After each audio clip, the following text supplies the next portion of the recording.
This is In Center Ring. I'm your host, Jonathan Lee Iverson. He is a multi-talented dynamo of the Broadway stage. She is a dazzling phenomenon of international renown. Together, they are an unstoppable force for love, faith, and justice. In Center Ring presents the Guerzons. All right, now, I want to make sure I pronounce your last name correctly. Guerzon?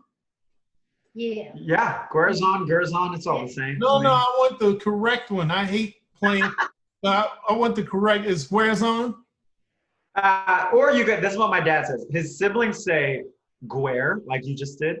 But my dad, I kid you not, this is an explanation. It's Guerzon, like guerrilla warfare. Guerzon.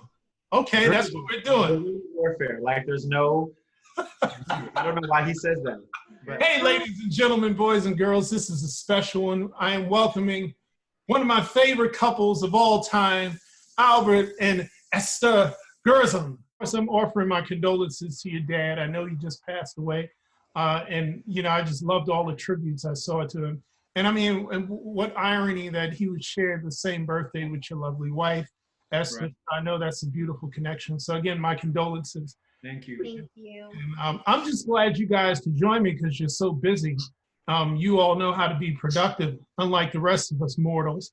I mean, you know, aside from being uberly talented, you know, you have your fitness going, you have your activism going, you just won something with a wonderful project you just did? People's Choice Award for, like I said, it's like an international, like what they call CMV, so yes. like Christian music video. Yeah. And what was cool about it was, one, we almost got arrested for filming it in Grand Central.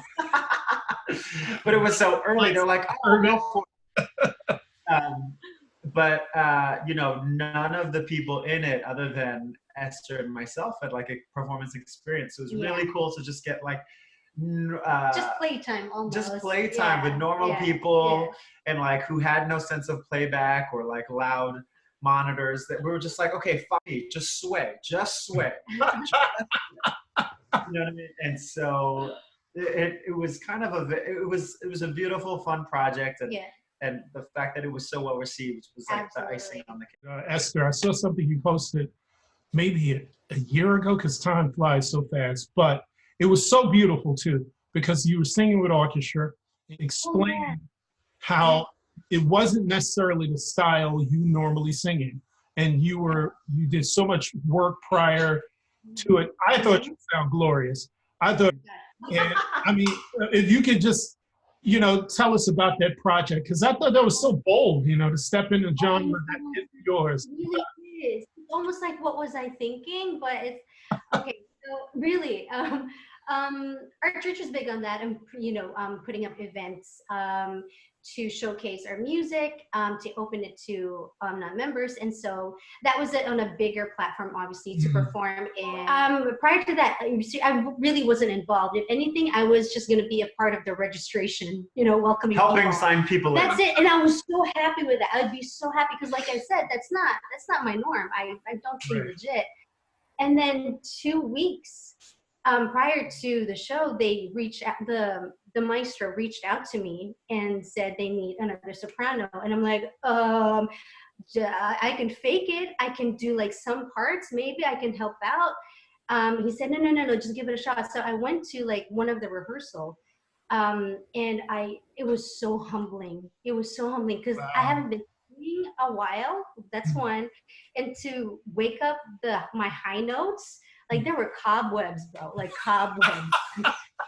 I was struggling. And so at the end of that first day rehearsal, I was crying. I said, and they were giving me the book to take home to study. I don't read music, first of all. So I'm like, so I told them, you know what? I don't, hold on to that book.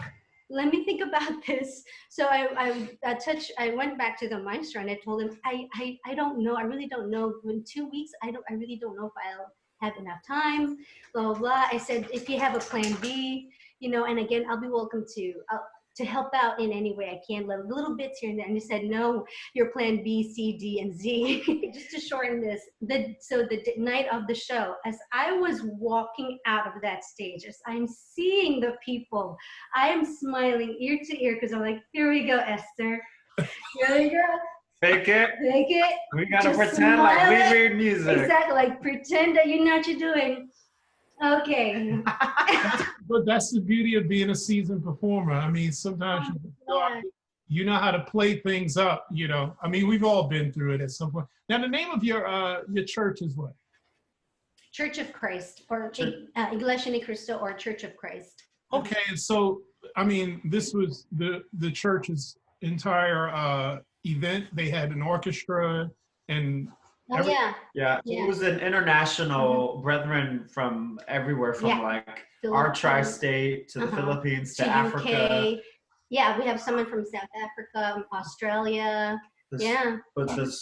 So they got soloists from everywhere, and the beautiful thing about the church was there's a lot of people who do this, who could do this professionally, but just don't.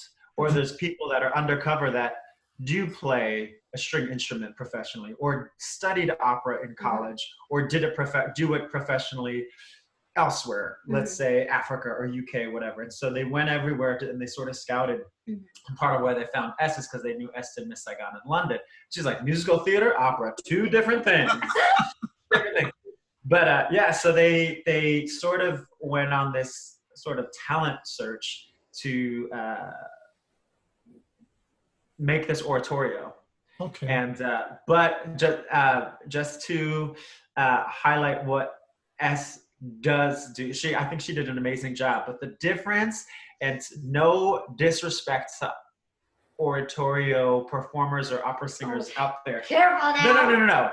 But, and I'm not, and I sound biased, obviously, because I'm her husband. Right. The clear difference was like, they were all reading, and the musical theater performer in me, like, I need a story. Some of this was in Filipino, some of this was in Italian, and so like I need to feel some sort of story being told. Oh, wait a minute, this was an original piece. Yes. Oh wow. Ooh, yeah, music, man. Right. And so, but what I do appreciate was, like, because I do not speak Italian, I do not speak fluent Filipino, the fact that like the musical theater behind her, she would look up and perform with her eyes in her face, whereas the other singers were kind of just glued to their books. Forgive me, I respect you all. But I then respect again, you all. I don't know if I was doing that right, like emoting. Again, that's what I know as a musical theater performer. No, you use what you have. Like, you do what you do. Right. Exactly. At that point, Cater to your strengths. that's exactly what I was tapping into. Just tap into what I know and fake the rest. We met doing, of course, Miss Saigon.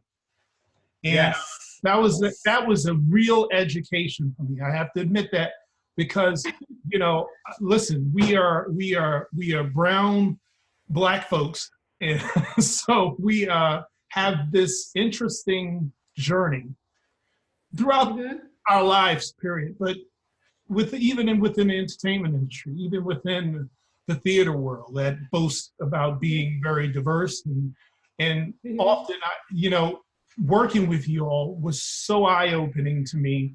I already knew my challenges. I already knew the things that I would contend with. But it was the first time I remember turning it around to somebody and said, I haven't seen this many Asians before when I was at the auditions. And it just dawned. I said, yeah. I said, there's nothing else for you all out there. And so here, because you look on your resume, you have been Miss Saigon to death, Esther. And I'm like, wow. And I'm going, right. And I'm going, I think our biggest challenge, obviously, and any artist's biggest challenge, is you just want the opportunity for your full humanity to be represented. Full of color, Black people, we all have that similar story in this business, where, your full humanity isn't being challenged. It's not being given a chance. You're put in small roles. How do you all still thrive? How do you still, keep yourselves up, keep your spirits going in an industry that, though it speaks one way, Mhm. and it loves to boast one way, and it loves to put out, the first or whatever. I know a thing or Yeah. two about being the first and all that stuff. Yeah. But at the end of the day, we know they're not really, really Mhm.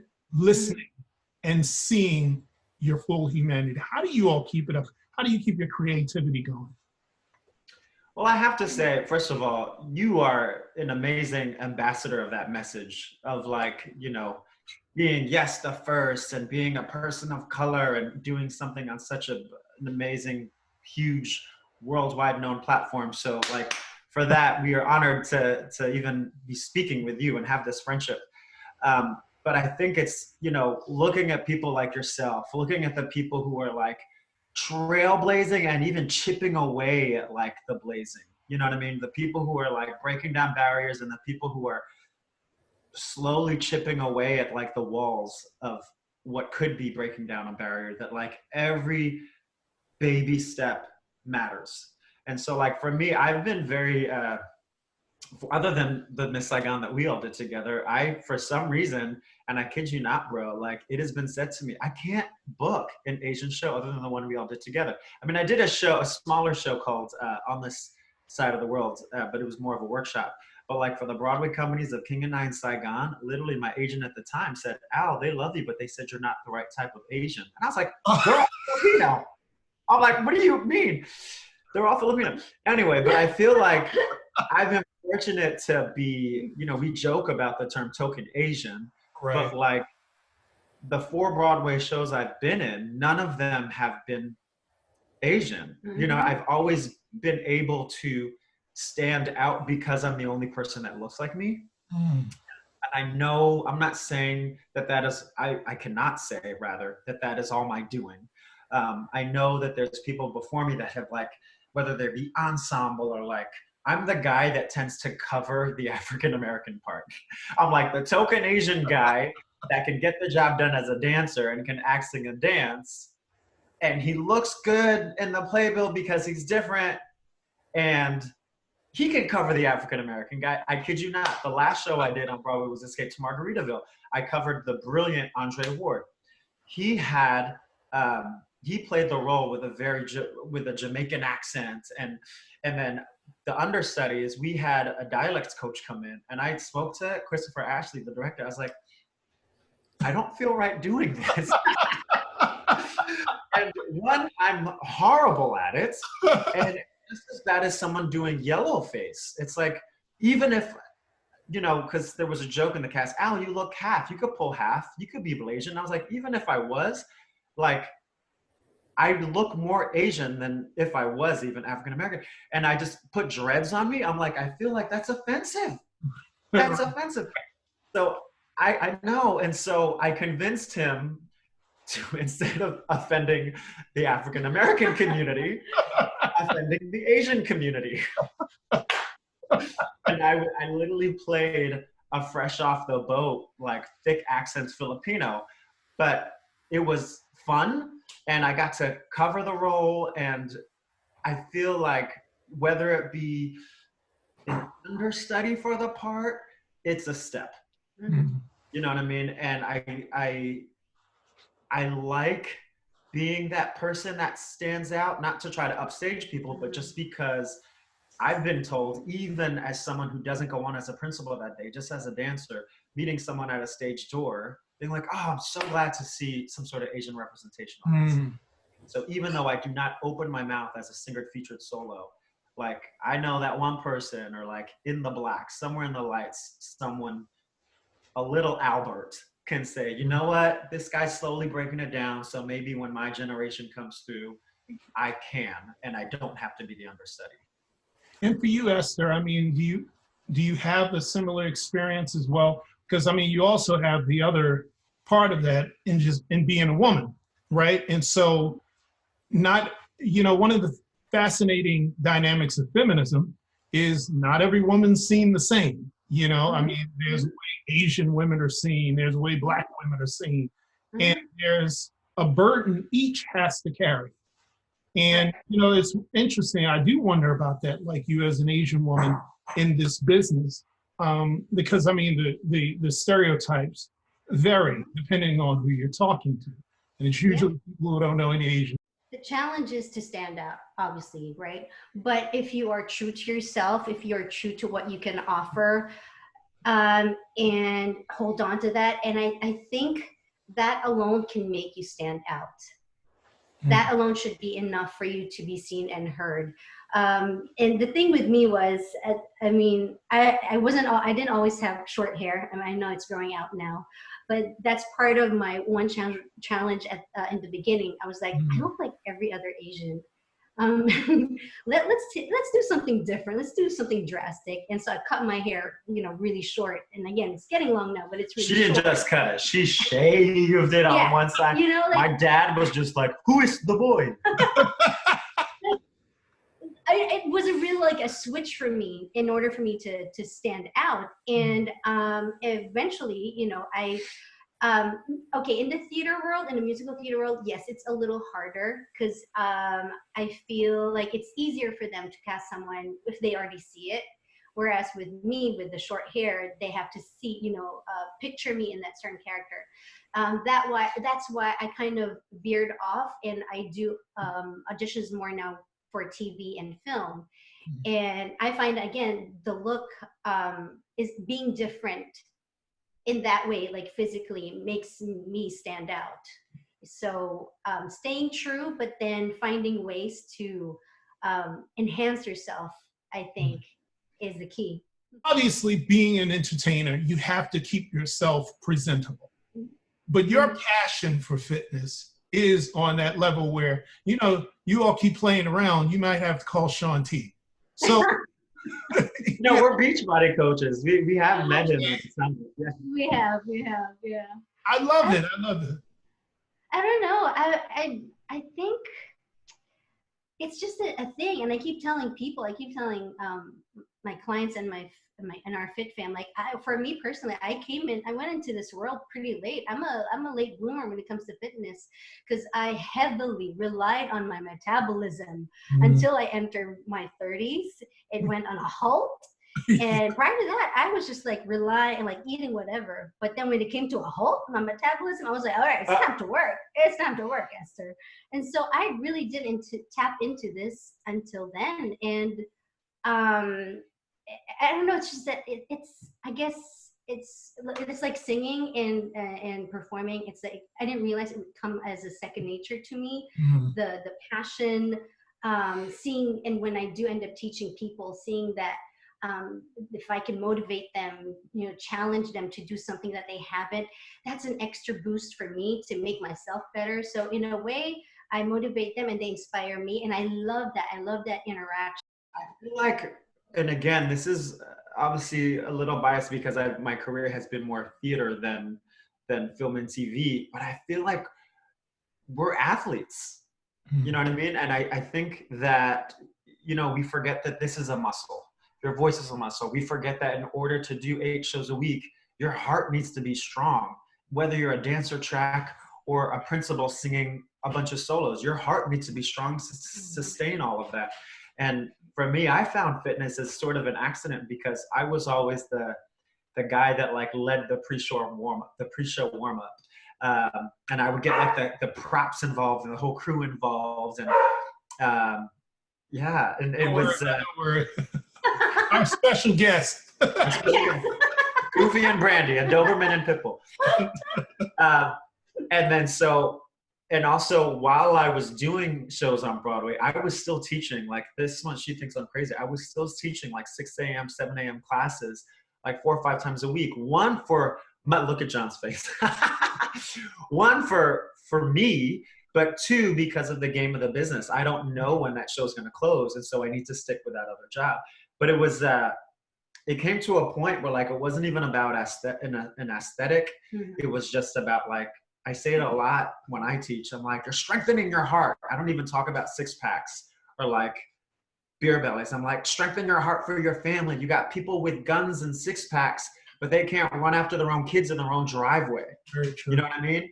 And I can't tell you how many people I've seen who are like, just after the aesthetic.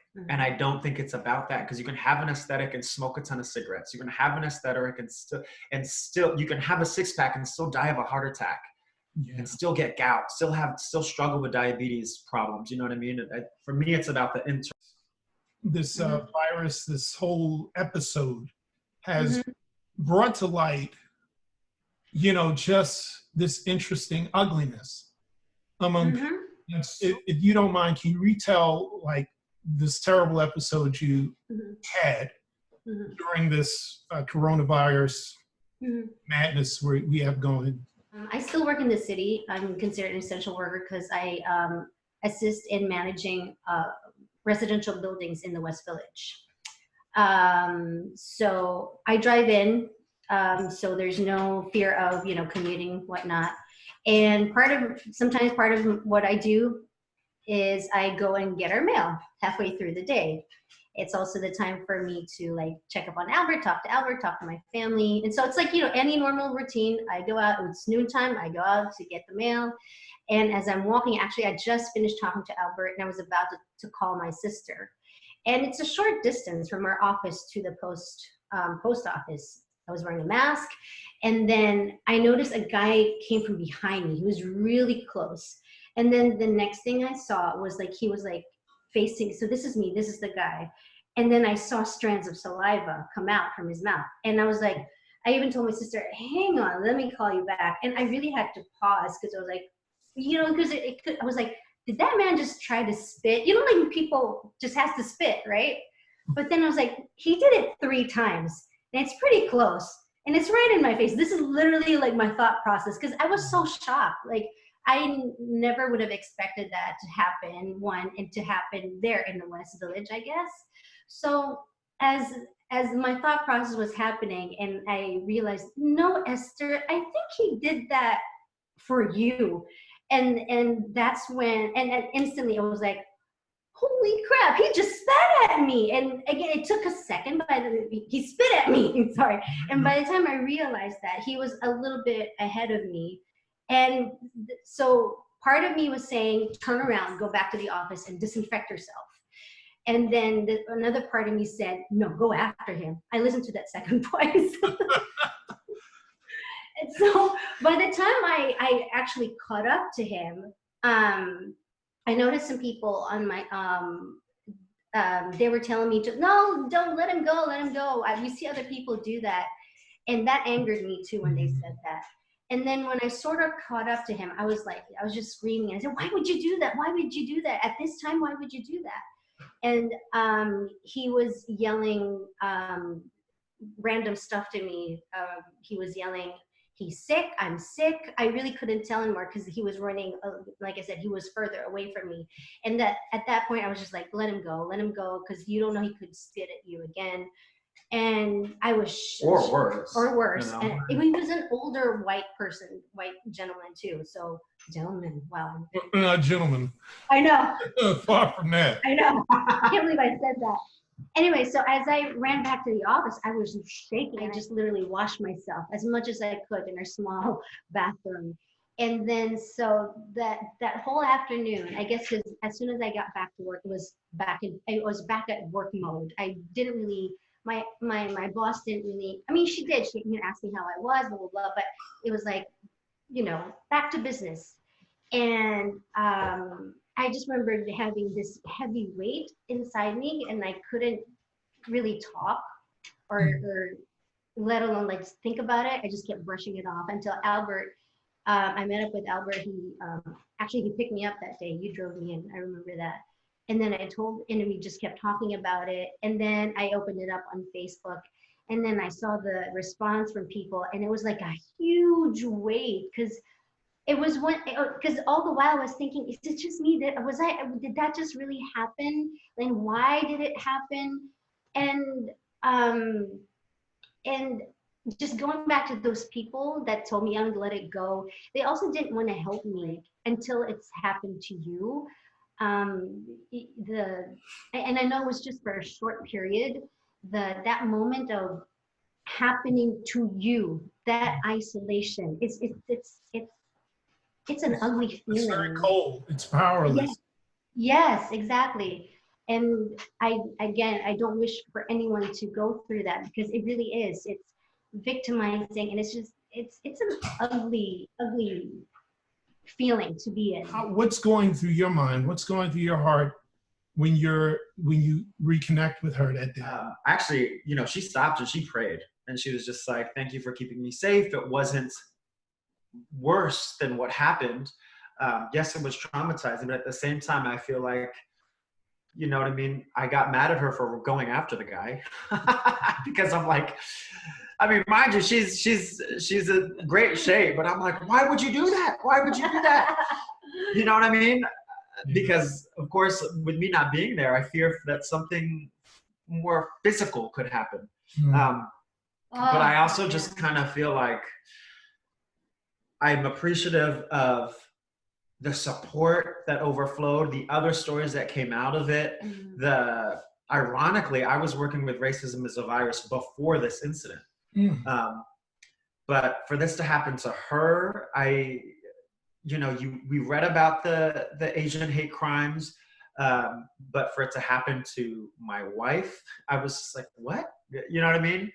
It was shocking. It was really shocking. In a way, you really stepped into, I would say you accelerated your activism. Esther, you read a beautiful and very powerful open letter that I remember I heard on Instagram. It reminds us that leadership has consequences. Yes. Whatever anybody thinks of the current political winds, Yes. it doesn't matter. I mean, leadership has consequences. And when you're in a certain position, as is the president, or anyone else, be it a senator, be it the vice president, be it whoever, their words matter. We've already been rather polarized for some time anyway. So to have this thing break out like that and for it to hit so close. But the thing that really impressed me was,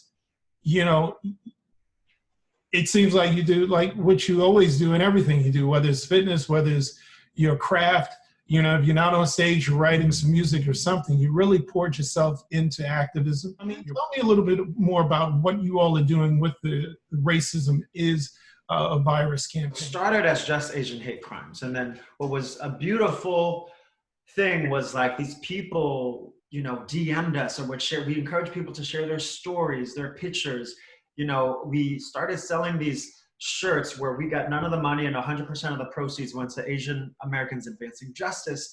But it was cool because all of these stories, S's story, someone who said, there's people who are like half Asian, but like they don't really have Asians to connect with, or they were bullied when they were younger. And you hear this not from kids being bullied, like elementary, they're adults. They're people in their 30s, 40s, 50s who still in the workplace still feel a sense of like being bullied in their 40s, 50s, and they're scared for their kids. And then sadly, Ahmaud Arbery, you know what I mean? All of this. So like Racism is a Virus went from like Asian hate crimes to like the beautiful thing. It's not Asian racism, it's race. We have this strange gift that connects us in that sense, where one is being othered. We begin to see how it's not exclusive. Right. I mean, because at the end of it, and of course you can appreciate it, you people of faith, I mean, at the heart of it is sin. And that's what's driving that kind of spirit, that otherism. So anyway, I want to get back to something happy. Obviously, I'm curious, how you guys are keeping up, in this time, live entertainment, the theater world was hit pretty hard. Everyone was hit really hard. And I'm wondering like what steps are you all taking in your own creative journey and your own, as actors and musicians? Go for it. You go first. I'm trying to think what. Actually, we just left a discussion about this with friends who aren't in the business. We have a friend who's a producer on TV shows, and he was like, so what do you theater people think? And, I'm friends with a big theater producer, and he was just like, what I'm thinking about, like, how do you get your nut back? How do you make knowing that the goal isn't to fill every seat. Do you separate the house seats and make like little box seats on the floor so you can only buy tickets for your party, so you're distanced from your strangers? How do you do that but still pay everyone behind the house, in front of the house, and on the stage? Performers, how do you hug, kiss, dance, lift each other? It's interesting to see, right now, we're projected to come back in the fall, in September, so they say. But even with that, it's just like the anxiety of the state, of the community, who's willing to go back to their job, to their performing job if they have one, who's willing to be an avid theater goer like they used to. Yeah, I really don't know. I feel like, as I'm sort of dabbling on the producer side, I feel, unfortunately, Frozen just closed on Broadway. And we have a lot of friends in that. And I feel for them, but from a producer standpoint, I'm thinking, yeah, Disney has loads of money, but I'm like, those expensive costumes, that big cast, that big house. So I'm also thinking about, the smaller shows with cheaper costumes and easier sets. What comes to mind is like Rent. It's just scaffolding, easier costumes.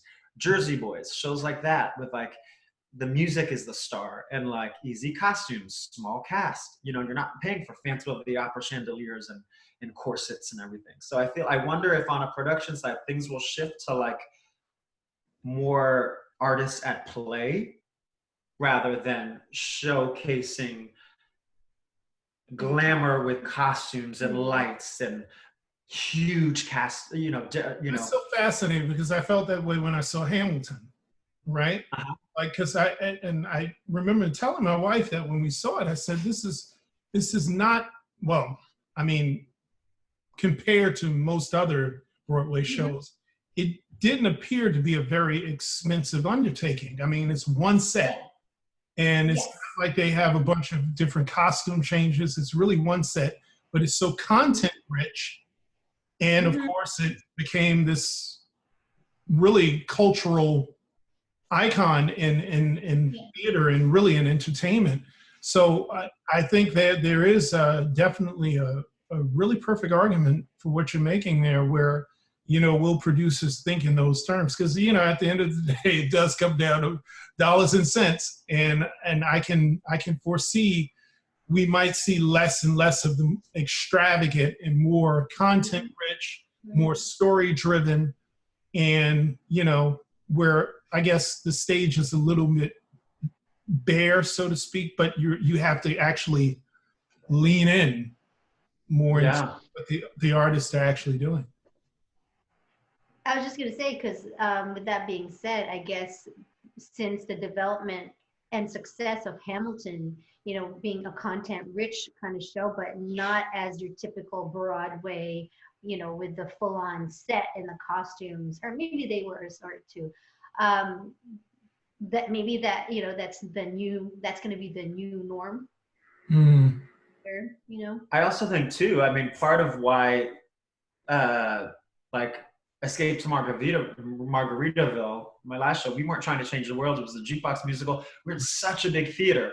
A lot of times producers want those big theaters. I think actually when we get to our new normal, all these producers may be after like the Helen Hayes, a Broadway house that seats, I don't know, or like Circle in the Square. What was that?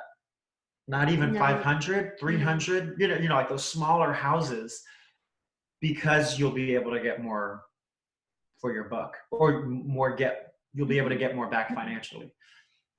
Again, it's going to be in, well, you're going to be in a room where it happens, with your creativity. From your lips to God's ears. That's the way to go. I love it. Look, guys, I really appreciate you taking the time to speak with me. Thanks for inviting the dogs. I love them. Oh yeah, and happy Asian Pacific Heritage Month. Thank you. Yeah, I'm up here forgetting your month. You got a month. Yeah, man. That's right. No, thank you.